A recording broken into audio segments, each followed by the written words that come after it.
Next in our series, we are going to understand about the techniques for evaluating the capital projects in your financial management. So, what are the techniques for evaluating the capital projects? There are more number of techniques which can be used, which we are going to discuss in this video. And evaluating the capital projects involves assessing the feasibility, profitability, and strategic alignment of the investment opportunities to determine whether they should be undertaken. So, their strength, their limitations, their applicability, and their different types of investments among the different types of your investments has to be analyzed. For that purpose, there are various techniques can be followed. First one is your net present value. So, NPV is the way in which the cash inflows and outflows are associated with a capital project.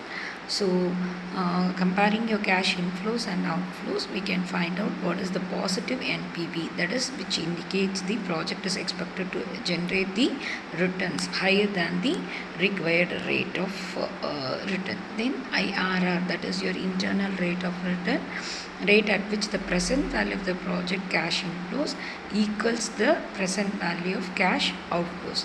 This measures the project's rate of return and indicates the maximum discount rate at which the project remains profitable. So, a project with a higher IRR, the cost of capital is considered the acceptable. And then in case of your payback period, calculates the time it takes for the initial investment in a capital project to be recovered from the project cash inflows.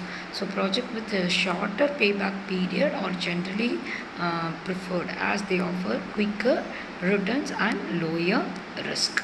Then next one is your discounted payback period, which considers the time value of money. In the previous payback period does not consider the time value, but the discounted payback period considers the time value of money and cash flows back to their present value. It calculates the time required to recover the initial investment on a discounted basis.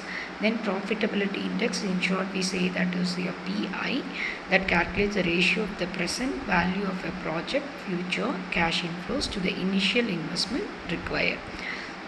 When the profitability index greater than 1, it indicates that the project's present value of inflows exceeds the initial investment, making it financially viable.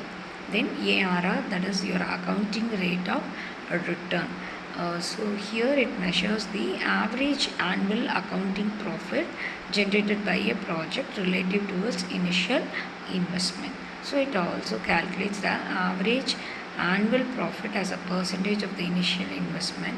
While ARR is easy to calculate and understand, it does not consider the time value of money of the project cash flows beyond the accounting profits. Next one is your real options analysis, that is ROA, that extends a traditional capital budgeting technique by considering flexibility and strategic options.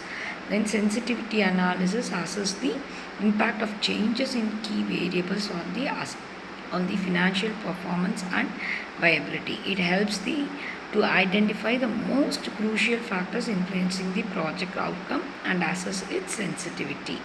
Then these are all the various measures through which we can understand very properly about the time value, IRR, payback period method, or your net present value in which this projects, that is your alternative projects, can be chosen, and the feasibility and the efficiency of the projects can be understood properly. So these techniques, some are traditional and some are accepted in your day-to-day concept, but still all the methods is very much efficient to understand the capital evaluation of your capital projects. So using all these techniques, we can understand the capital projects which can be chosen for a short term as well as for a long term period to be applied for our organization. So thank you so much for watching my channel. Further, there will be some more videos related to the financial management which will be useful for you to understand very clearly about your financial management. So kindly keep in touch and kindly subscribe to my YouTube channel Learn to Win.